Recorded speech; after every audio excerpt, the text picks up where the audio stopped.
Good morning students, কেমন আছো তোমরা? আজ আবার তোমাদের সামনে হাজির হলাম। আজও আমরা পদার্থবিজ্ঞানের গতি বিষয়ক অবশিষ্ট অংশ নিয়ে আলোচনা করব। এর আগের দুটো ক্লাসে আমরা কিভাবে একটা নির্দিষ্ট মুহূর্তে অতিক্রান্ত দূরত্ব বের করতে হয় সেটা তোমাদের শিখিয়েছি। দেখো, তোমাদের প্রশ্নে গ নম্বরে সাধারণত আগের দুটো ক্লাসে যেভাবে অঙ্ক করতে হয় সেটা শেখানো হয়েছে। এই প্রশ্নটা গ নম্বরে থাকবে। আর এই ধরনের শখ থাকলে ঘ নম্বরে থাকবে একটা লেখচিত্র, যে প্রদত্ত তথ্যের ভিত্তিতে বেগ সময় লেখচিত্র অঙ্কন করো। বেগ সময় লেখচিত্র তোমরা একটা গ্রাফ কাগজেও এটা আঁকতে পারো, অথবা সরাসরি তোমার সাদা খাতাতেও এটা আঁকতে পারো। সে মনে করো তোমার কাছে গ্রাফ পেপার নেই, বা তোমার কেন্দ্র থেকেও সরবরাহ করা হয় নাই, তখন তুমি কি করবা? তোমার খাতায় তুমি নিজেই গ্রাফ করবা। কিভাবে?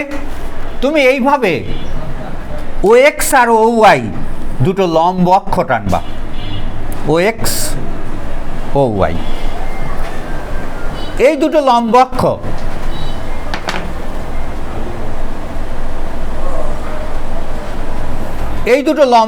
টানবা। এই দুটো লম্ব অক্ষের একটার নিচে লিখবা সময়।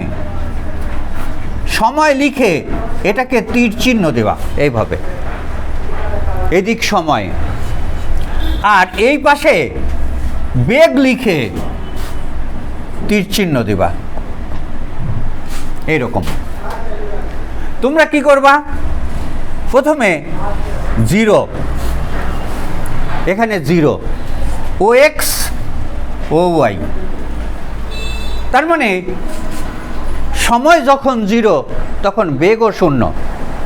খুব মনোযোগ দিয়ে জিনিসটা বুঝে নাও, এটা তোমাদের খুব দরকারি জিনিস।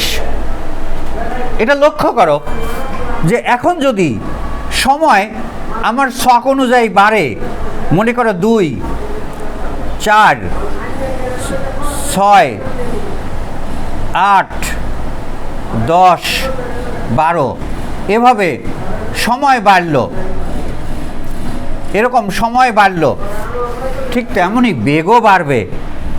3, 6, 9 বাড়ার কথা। কিন্তু আমাদের ছকে দেখতে পাচ্ছ যে সমবেগ আছে, অর্থাৎ এই 9 পর্যন্ত আপাতত যাবে না, এই 6-এর মধ্যেই সীমাবদ্ধ থাকবে। তাহলে আমরা একটা জিনিস লক্ষ্য করো যে সময় এখানে 4 সেকেন্ড, এই 4 সেকেন্ড সময় হচ্ছে এইটা, এই বিন্দুটা হচ্ছে 4 সেকেন্ড। তাহলে এই বিন্দু থেকে তোমরা কি করবা? পেন্সিল দিয়ে এই 6 বেগ পর্যন্ত একটা পেন্সিল দিয়ে একটা দাগ দিবা। তারপর এইটাকে এইভাবে যোগ করবা।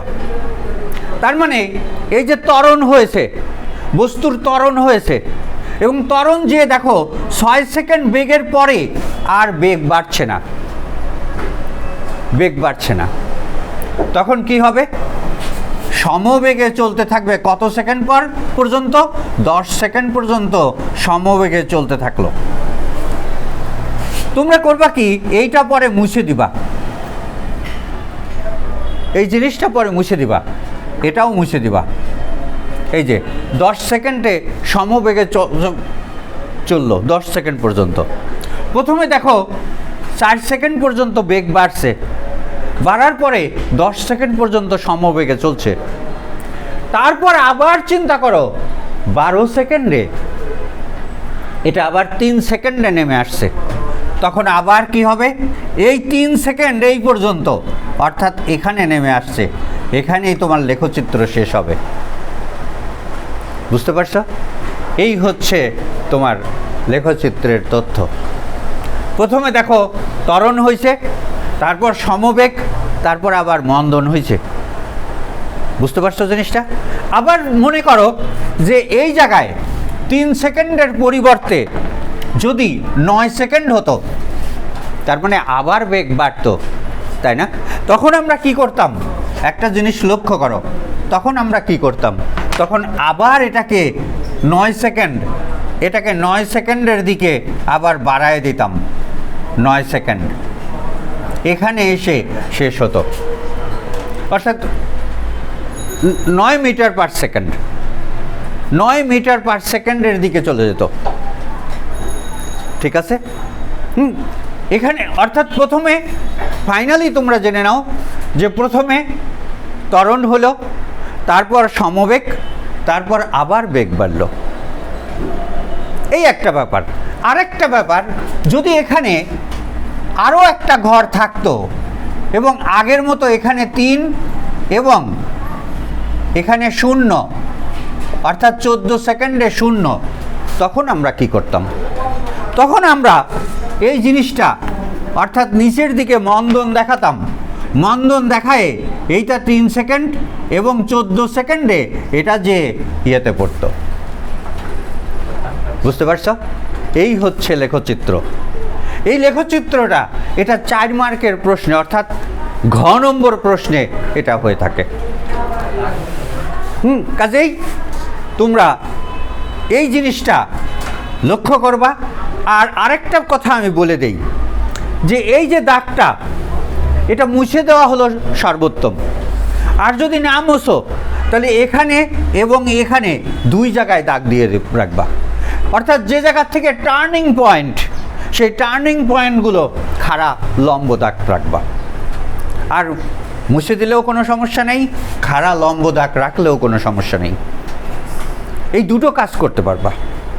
আশা করি তোমরা জিনিসটা সম্পর্কে ক্লিয়ার হয়েছো। আসলে যদি তোমাদের গ্রাফ পেপার না দেয়, মনে করো অনেক সময় কেন্দ্রে গ্রাফ পেপার থাকে না, এটা আমরা বহুবার দেখেছি। তো যদি তোমাদের গ্রাফ পেপার না দেয় তাহলে তোমরা নিজের খাতায় এইভাবে করবা, নিজের খাতায় করাই বেটার। আর দিলে তো গ্রাফ পেপারে ওইভাবে করে দিতে পারবা, গ্রাফ পেপারটা আটকায় দিবা।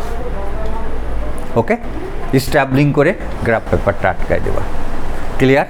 তো আজকে অর্থাৎ একটা সম্পূর্ণ প্রশ্ন কিভাবে হবে সে সম্পর্কে তোমরা ধারণা পেয়েছো ইনশাল্লাহ।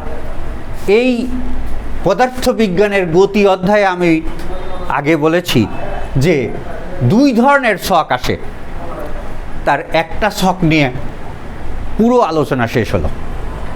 আরেক ধরনের ছক আসে, সেটা নিয়ে আগামীতে তোমাদের সামনে আলোচনা করব। এই 2 বিষয়ের ছক যদি তোমরা ক্লিয়ার করতে পারো তাহলে ইনশাল্লাহ তোমাদের সাফল্য নিশ্চিত হবে। আশা করি তোমাদের ভালো লেগেছে এবং এই বিষয়টা নিয়ে তোমরা বারবার আমাদের ভিডিওটি দেখবে এবং চ্যানেল সাবস্ক্রাইব করবে বলে আমি আশা করি। আগামীতে নতুন বিষয় নিয়ে আমরা আলোচনা করব ইনশাআল্লাহ।